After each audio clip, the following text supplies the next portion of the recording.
Section 1. You will hear a woman, Paula, phoning her friend Ralph about an application to the local council for money for their drama club. First, you have some time to look at questions 1 to 3.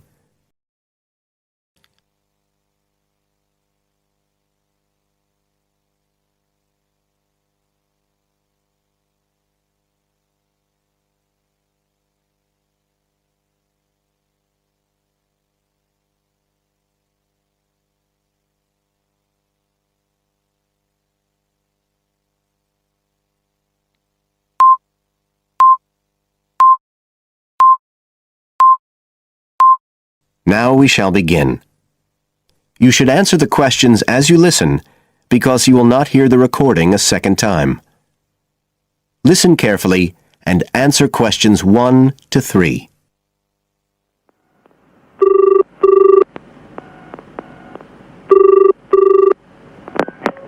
Hello?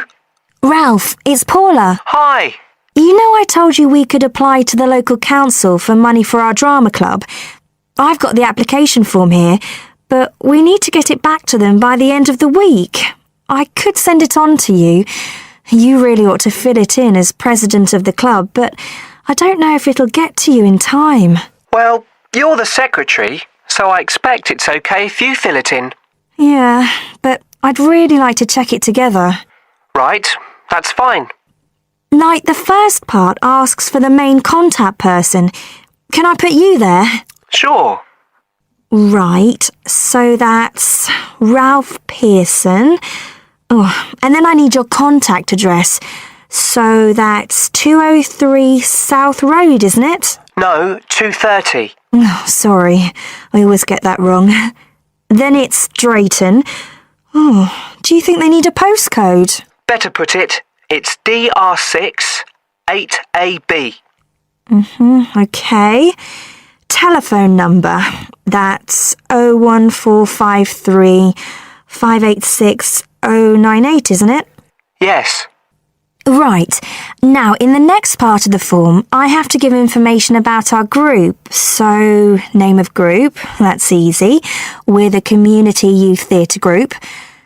But then I have to describe it. So, what sort of information do you think they want? Well, they need to know we're amateurs, not professional actors. And how many members we've got. What's that at present, 20? 18. And should we put in the age range? That's 13 to 22. No, I don't think we need to. But we'd better put a bit about what we actually do. Something like members take part in drama activities. Activities and workshops? Okay. Right. That's all for that section, I think. You now have some time to look at questions 4 to 10.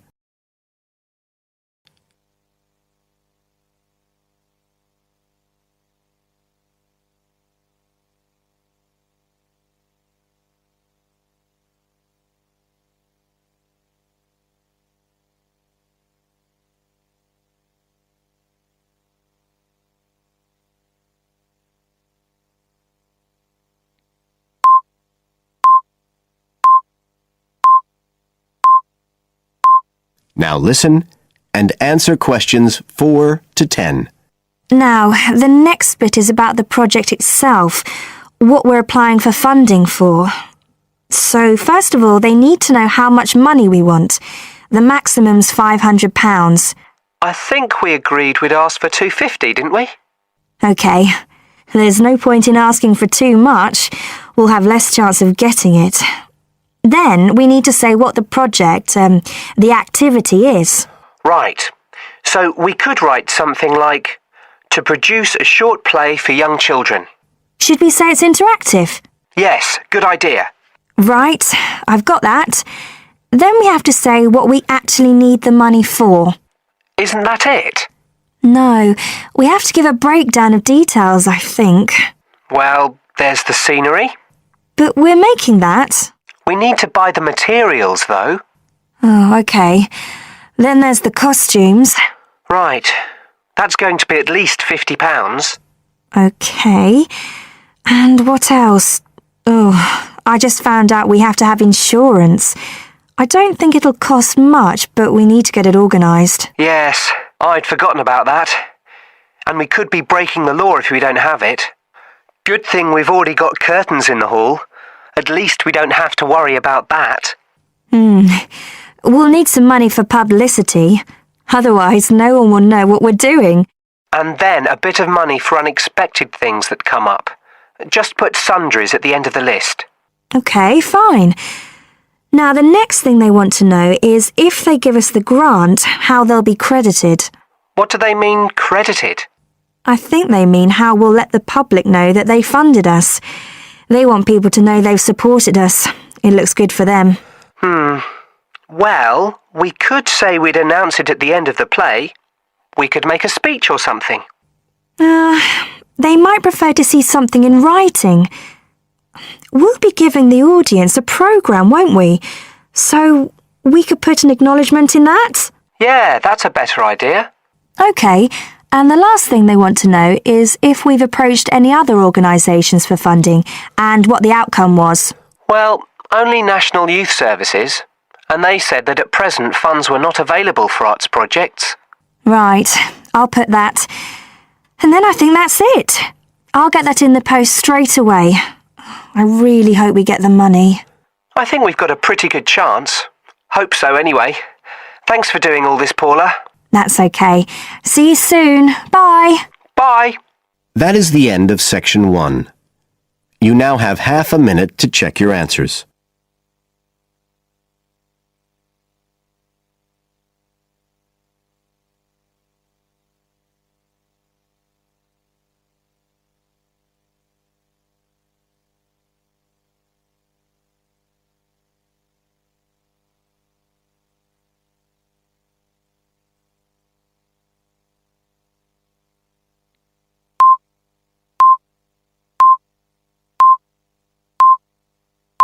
Now turn to Section 2.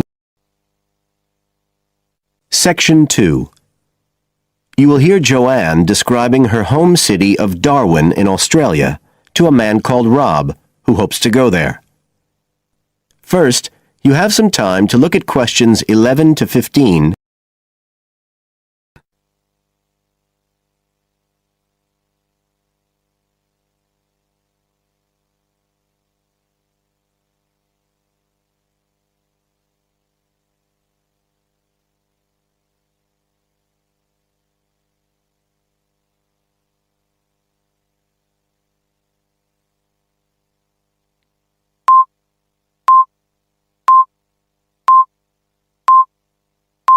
Now listen carefully and answer questions 11 to 15. Joanne? Hi, you must be Rob. Nice to meet you. So, I hear you're planning to visit Australia.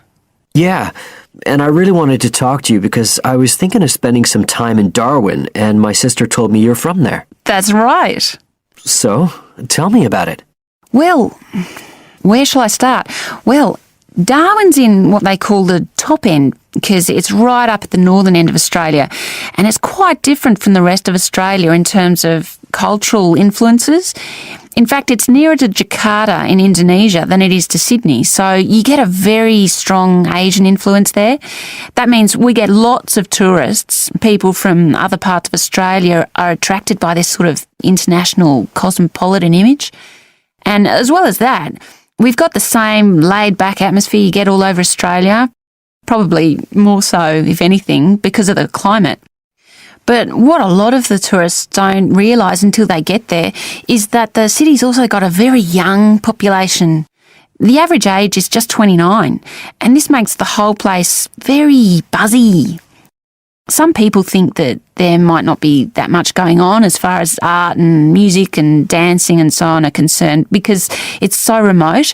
I mean, we don't really get things like theatre and opera in the same way as cities down in the south like Sydney, for example, because of the transport expenses.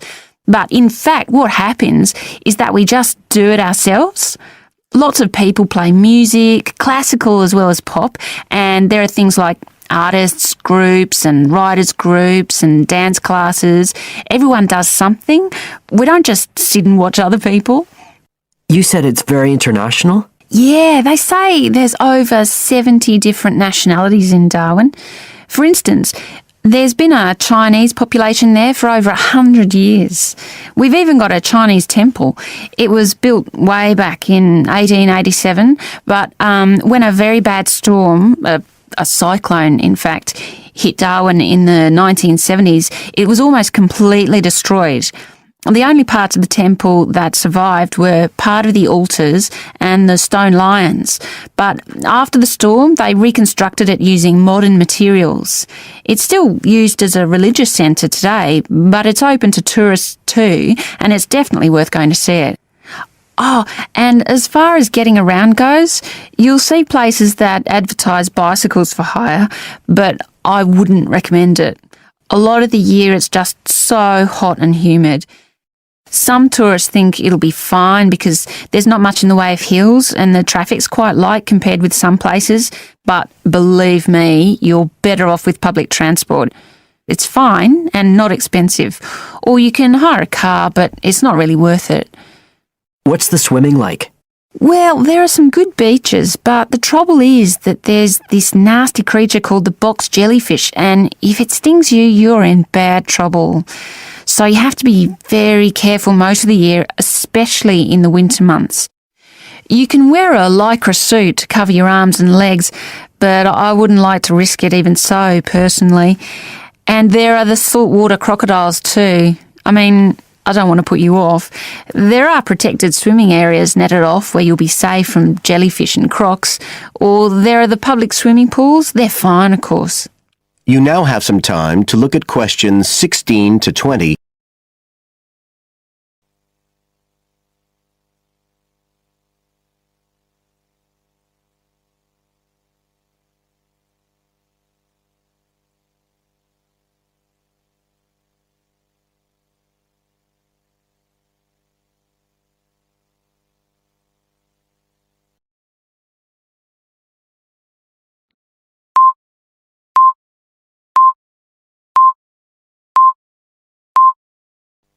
Now listen and answer questions 16 to 20. So which places would you specially recommend? Well, one of the most popular attractions is called Aquascene. What happens is every day at high tide, hundreds of fish come in from the sea, all different sorts, including some really big deep sea fish. And some of them will even take food from your hand. It's right in the middle of town at the end of the esplanade. It's not free. I think you have to pay about $5, but it's definitely something you have to experience. Then, of course, Darwin has a great range of food. Being such a cosmopolitan place, and if you don't have lots to spend, the best place to go is to Smith Street Mall, where they have stalls selling stuff to eat. There's all sorts of different things, including Southeast Asian dishes, which I really like. You'd think there'd be plenty of fresh fish in Darwin, as it's on the coast, but in fact, because of the climate, it mostly gets frozen straight away. But you can get fresh fish in the restaurants on Cullen Bay Marina. It's a nice place to go for a special meal, and they have some good shops in that area too. What else? Well, there's the Botanic Garden. It's over 100 years old and there's lots to see. An orchid farm, rainforest, a collection of palm trees, a wetlands area. You can easily spend an afternoon there. That's at Fanny Bay, a couple of kilometres out to the north. Then, if you've got any energy left in the evening, the place to go is Mitchell Street.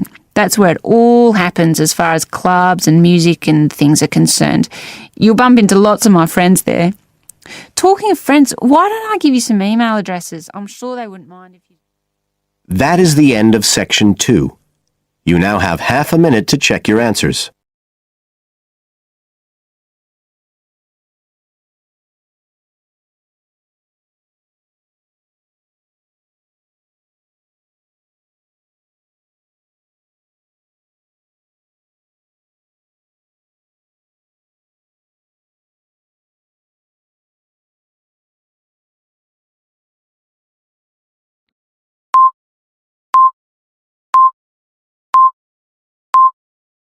Now turn to Section 3.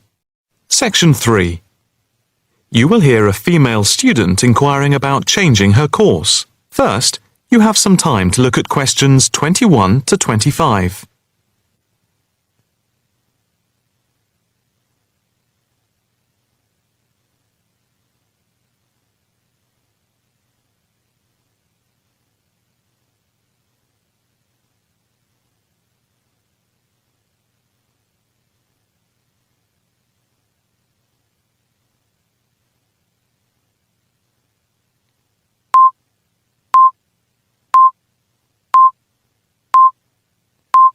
Now listen carefully and answer questions 21 to 25. Hi, my name is Rosanna McLaren. I'm a bit early, but I have an appointment to see the assistant registrar, Andy Matthews, at 10 a.m. Hi, I'm Andy Matthews. Nice to meet you. Nice to meet you. My tutor advised me to come to see you about changing my course. Yes, I've had an email from your tutor, David Vine. Let me just call it up. Here we are. It says, Tutee Rosanna McLaren is on the Wednesday part-time course and wants to change to the distance learning program. Have you any problems with the course itself? Oh no, I love it. I think the course is really worthwhile. The theoretical sessions once a week on Wednesday from 10 a.m. to 3 p.m. are really good. You have 2 2-hour sessions then? Yes, that's it. And I have to say, I think the practical session from 4 through to 9 in the fashion workshops are also good fun. But I am finding it all very tiring, and it makes me too exhausted for my work on Thursdays and Fridays. You work the other 4 days of the week? Yes, and some Saturdays. I see. So, what do you want to do? I'd like to change to the program with the distance learning component instead of the Wednesday sessions. Yes, that is a possibility. I see from your tutor, Dr. Vine, that he has no problem with this, but you realize it's possible you'll have a different tutor. Yes, I'm aware of that. It's a shame because he's a very good tutor. What do I need to do now? First, we just need you to fill in this transfer form and the claim form for the reduction in fees. Oh, I didn't realize it was cheaper. Oh yes, it's £1,000 less a year. It gets even better. Can I start the distance learning program from now? I don't see why not. I just need to get a signature from your tutor, which should take only a short time.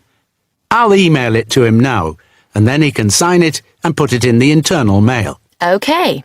But I also need to go through with you what is involved in the distance learning program to make sure you are clear about everything. Well, I understand I attend the weekend course once a month, and that I can book a bench in the fashion workshop at any other time. You have a computer at home for the distance learning? Oh, yes. I have the necessary equipment for making video calls over the internet already. It's the flexibility of the distance learning over the internet that is very useful. And what makes it even more interesting is that I don't have to spend a lot of time traveling to and from the university on the Wednesday. I can adapt it to my own routine, as I will be able to do the theory over the internet from home when I want. The same is true of booking a tutorial online, using Skype. Yes, it is amazing, isn't it? It's in its infancy, but it's been up and running for a year now, and it's going rather well. Can I just ask if it's possible to have a face-to-face tutorial at any time as well? There is no reason why you shouldn't be able to. Before you hear the rest of the conversation, you have some time to look at questions 26 to 30.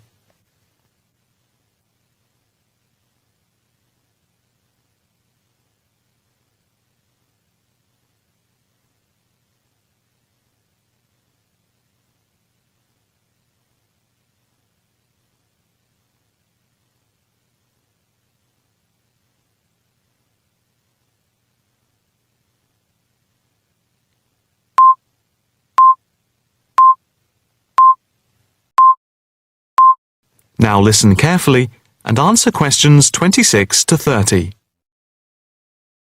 What about the assessment for the distance learning? I take it that it's the same as for the other program? Let me see. Each month you are expected to keep a written course diary and to present a seminar paper, and at the very end of the course there will be a written exam which will account for 30% of the total marks. What about the coursework? How much does it account for? The design portfolio, which you need to present at the end, accounts for 50%. I would point out just one thing, and that is that on the distance learning programme, some tutors like to see the design portfolio twice each term to make sure you're on the right track. But of course you can take it in at any time to show your tutor. And as part of the assessment for the portfolio, you have to present at least one fashion item at a fashion show at the end of the course. Is there anything else? No, that's it. Thank you for all your help. No problem. Hope it all works out well for you now. That is the end of section 3. You now have half a minute to check your answers.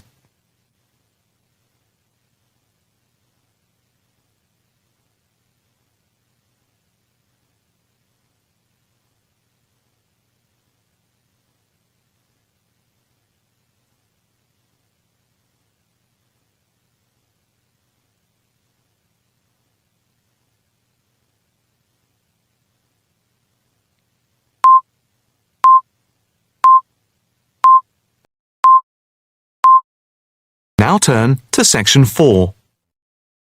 Section 4. You will hear a talk on the effect of architecture on people's mood.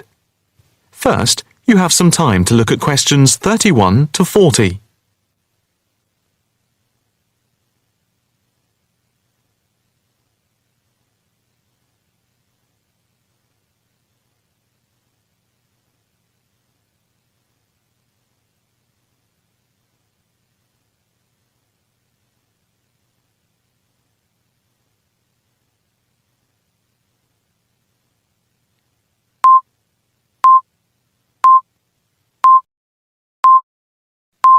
Now listen carefully and answer questions 31 to 40.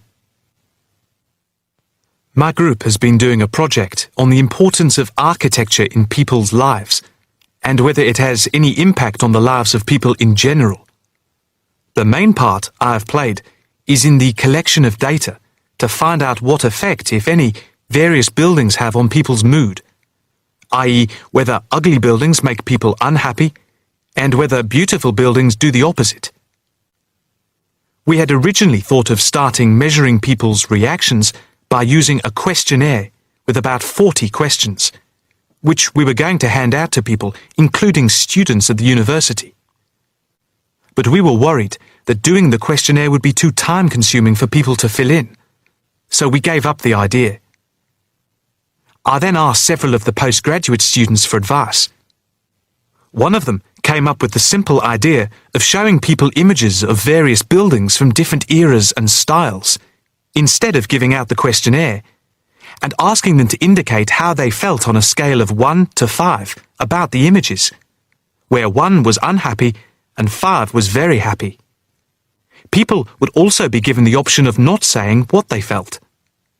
Using the scale meant that it would be much simpler to record people's reactions. I decided to follow this advice, and so the first stage was to collect a large number of images. I used Google to print off colour images of views of houses and apartment blocks where people live, and different types of buildings where they work. I started with about 30 or 40, and then reduced them to 10 images. Media resources in the Amory building at the Judd Street branch of the university helped me produce the final images. I had them blown up to A4 size, and we used colour rather than black and white to make the detail on the images clearer. We made 5 sets of images, and for protection when handling, we pasted the images onto hard card. Then, using a machine to wrap them with plastic, we laminated the cards. 5 of us targeted different age groups. We went to a local school where we obtained permission to ask a group of teenagers between 11 and 18. We also asked a sample of the general public, including tourists from all over the world, as they exited the Tate Modern in London, what they thought. We aimed to ask people from different age groups, namely 20 to 40 and 50 and over. What our group learnt most from the project was first of all the value of teamwork. And secondly, we found that we had to appoint a leader to stop us pulling in different directions and falling apart. So this turned out to be an invaluable lesson for all of us. As to the findings, for us they proved intriguing. In the end, the sample consisted of 311 respondents. I thought initially that people wouldn't be interested in taking part. With the youngest age group, their reaction was very mixed. It was clear that the youngest group had no pattern of preference at all, as they frequently gave no reaction to the pictures. For the 20 to 40 age group, we found that they tended to score more in the middle range, around 3. We found that out of the 3 groups, the most likely to be favourably affected by the images, that is, they were more likely to score the images as 5, were those aged 50 and above. And nobody in this age group failed to say what their reaction was, which was unique for the 3 groups. In total, I have to say that about 71 people indicated that they had no reaction at all to an image. Our general conclusion is that we need to find out more about why people react as they do, by perhaps giving them a chance to give reasons for their decisions. I would like to finish there and give my teammates a chance to add anything I've missed or take any questions or suggestions. That is the end of section 4. You now have half a minute to check your answers.